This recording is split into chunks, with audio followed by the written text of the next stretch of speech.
Hi, everybody. Usually here at CityCast Houston, we like to talk about the best stuff that this city has to offer, the things you want to share with people you love. But today, the CityCast crew and I are talking about the experiences you want to share with someone you hate. I am joined by my coworkers, producers Carleon Jones and A.K. Almoman, and our newsletter writer, Brooke Lewis. It is Thursday, January 5th, 2023. I'm Lisa Gray, and this is CityCast Houston. All right. So, Brooke, let's start with you.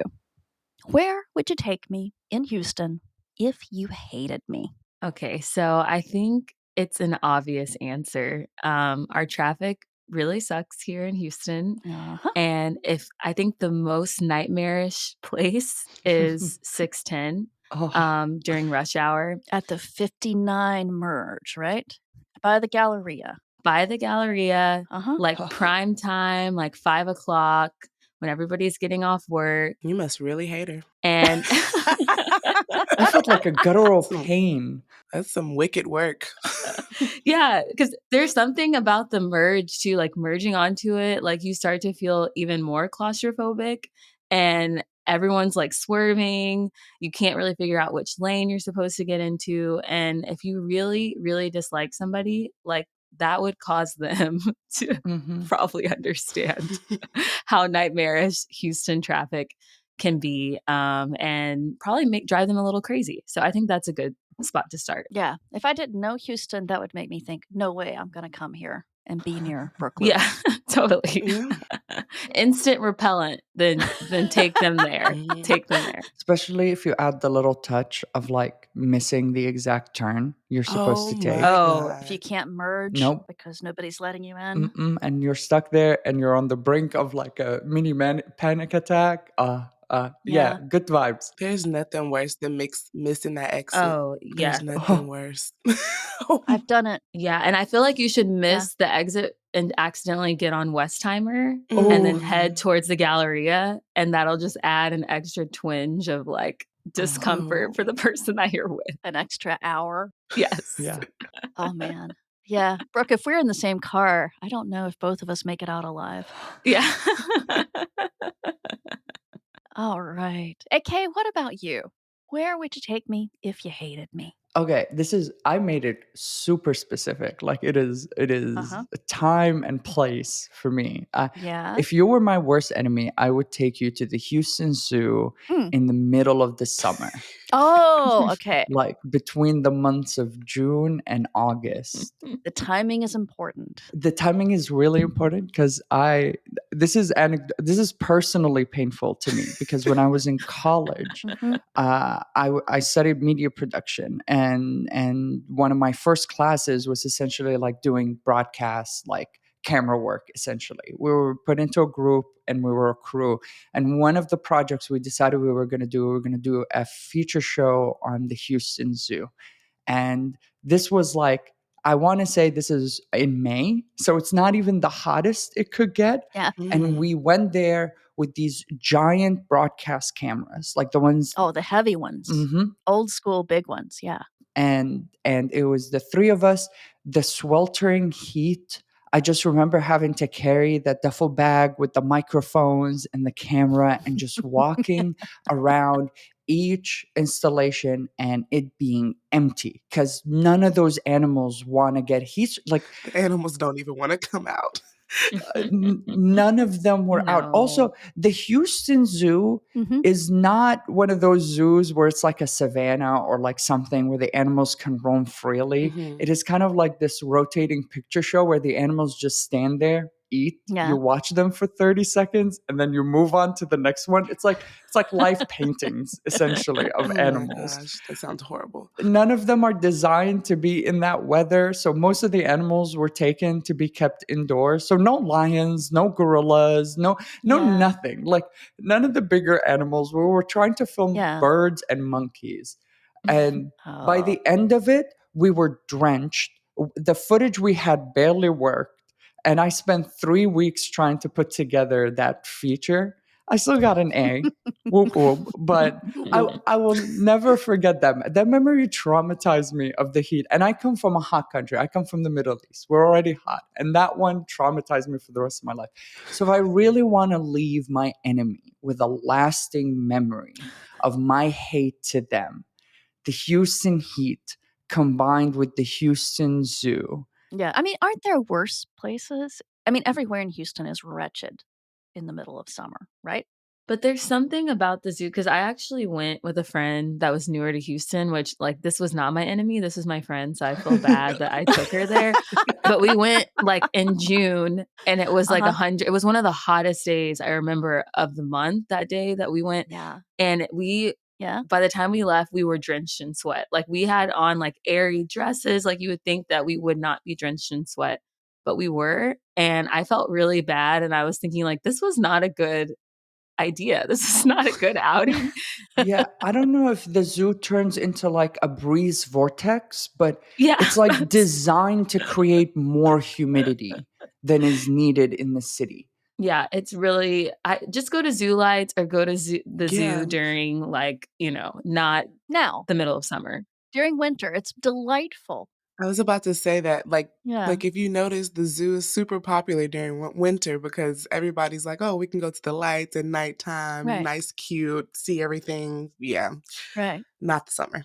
But I'm thinking, like, okay, let's take Brooks. 6:10 during rush hour in the middle of summer. Mm, That's like a whole extra level because your air conditioner can't keep up Yeah. mhm. while you're not moving fast Oh and you're my just god. sitting there baking. And everybody's mad on the Yeah, and the sun and your steering wheel's hot. Like it's like Oh, you can't really Yeah. touch your steering wheel because the oh. sun is like shining so hard on it. and the Houstonians are flicking you off because 'cause they're all mad because they can't make it home. Yeah. Oh my. It's a sick thing. There's that one dude that's swerving in their charger constantly Yeah. into every lane to try and somehow speed. Or the motorcycles that wanna hop from lane to Oh my lane, gosh. Oh thinking God. that they can just defeat traffic, oh my god. Or the Mhm. 18-wheeler that really thinks it's a sedan for some reason. Yes. Yes. Oh, Oh man. my. All right. So, Carly, your turn. Where would you take me if you hate me? So, mine might be a little controversial because some people might like this place, but, if you Unlike the Houston Zoo. yeah, if you've traveled, and went to other beaches, you would know that Galveston Beach is I don't even have words for it, honestly. Oh. Kima is cute. Kima is very cute, but when you go to Galveston, I don't even really wanna call that a beach. It's like water with a little sand in front of it. It's it's dirty. There's, flesh-eating disease in that thing sometimes, and I just don't trust it. It's not a beach to me. I really What is a beach to you? if you go to Miami or California, you'll see an actual beach, So you want white sand, you want blue yeah, water. nice sand. You don't want the Gulf of Mexico. Yes. There have been sightings of blue water in Where? Galveston. I don't know if those pictures are photoshopped or real, but every now and then you will see Those are real. some bluish water that's Oh. not brown in But I feel Galveston. like you can't even play in the sand there. It's literally rocks and there's barely any sand. I can't even build a sand castle there. I Oh, you just can build sand castles there. Oh yeah, I built It works. oh sandcastles Yeah. there. my. They're gonna fall down. They have a No, sandcastle competition, I'm pretty sure, they there. do. The Yeah. architects, the Mm. American Institute of Architects. Mardi Gras is there. But Yeah. I would be surprised if a person wakes up in the morning and they're like, "Yeah, I don't want a white beach and I don't want a blue beach and white sands. Like I want a green beach. I really want to see what a green beach looks like, and then go to Galveston." Okay, y'all, I gotta say, I love Galveston. Me Mm. too. But I'm not asking it to be like Cancun or Miami. I want it to be real. I want it to be here. My fiance, for her medical school, Mhm. used to live in Galveston. Like that's where she used to live. And she's a hardened defender of like not the beach, the city of Galveston. There's so many things you could do in the city There's all this stuff you can do there. There's all this like life that exists there. And yeah, so she would be offended about the city, but probably not about the beach, because I genuinely know that I have few friends who are like mark a calendar of when in the year they like, usually the water will turn actually blue for a couple of days, and that's when they will go down to Mhm. Galveston. Oh, there's a part of the year. Yeah, Oh, wow. Okay. it's around when the weather starts to change and like Mhm. The currents change, so you don't get all the Muddiness or something. yeah. Yeah, but it's like our quirky little beach. I mean, it couldn't be like a Houston beach without the like weirdish water. Is it really a beach? And you can always go to San Padre Island. Like, Yeah, you can go down this time of year. It is Mhm. so quiet. It's so beautiful to walk along it and look it's so at the nice. bird life. And, I took my dog last week and it was great. I'll say this. Mhm. It's Yeah. not the city of Galveston that I'm complaining about. It's Uh-huh. definitely just the beach. I like the best thing in Galveston for me is Yeah. when I go board a cruise ship. So, I feel like there's other things in the city though.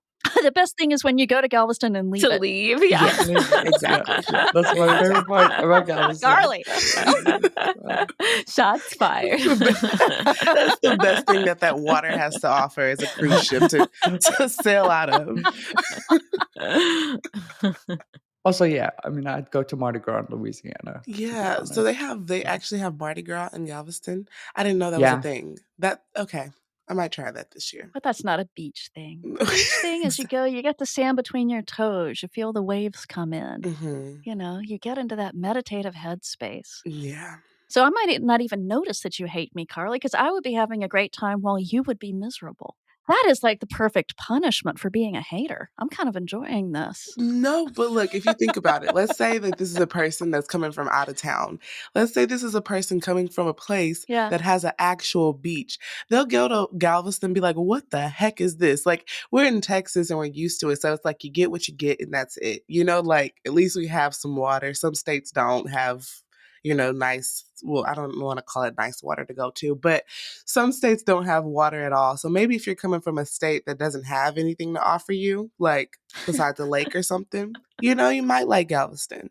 But if you're coming from California, Also, that green and brown water is jarring. It's jarring the first time you see. It's jarring if you believe the oceans should be blue. We are where we are. You got to love it for what it is. Those shorebirds, it's one of the greatest places anywhere to watch birds. It's a real thing and you just have to appreciate what's there. I will yeah. say one of my best friends is from Puerto Rico and moved here like Mhm. 7 Uh-huh. years ago, and she loves Galveston. That is crazy. Yeah, she loves going. She goes there without complaint. It's not the same, but you can love it. It's not the same. She's not like comparing it to, because it's definitely no comparison Yeah. to what Puerto Rico looks like. But she happily goes there and enjoys her time there. Because for me, middle in the summer, if I go to Galveston, it's like I'm not getting in that water. So it's like I'm still out there suffering. Don't go anywhere in the middle of summer. Well, yeah, that's true. Nothing in Houston is good in the middle of summer. That's the summary of this. Just take anyone that you hate somewhere in the middle of summer. Anywhere. Anywhere. Anywhere in Houston. In the middle, middle of of the summer. summer. Yep. That's the summary. That's what we should leave on, y'all. All right. This has been weirdly fun. Thank y'all. Yeah. Yeah. Now I know what you'll do. Now I'll know how to tell if you hate me. All right, y'all. All right. All right. Hi, guys. Yay. Those were producers Carleon Jones and A.K. Al-Mumin and our Hey Houston newsletter writer, Brooke Lewis. Now, Carly, what's going on in Houston news today? Hey, Lisa. So we all know one of the greatest things about living in Texas is the cost of living is less expensive than the national average. 1.5% lower, that is. But when it comes to Houston, that percentage is a little different. According to a study done by the Department of Commerce Bureau of Economic Analysis, the Houston metropolitan area, which includes the Woodlands and Sugarland, was only 0.3% lower than the national average in 2021. Now, you might be wondering, what's making the Houston area more expensive? Well, it's our housing costs, which are about 5.8% higher than the national average. So, if you really want more bang for your buck, you may want to try living in another city in Texas. That's it for our show today. Please come hang out with us again tomorrow, and we'll be talking about the week's Houston news. Talk with you then.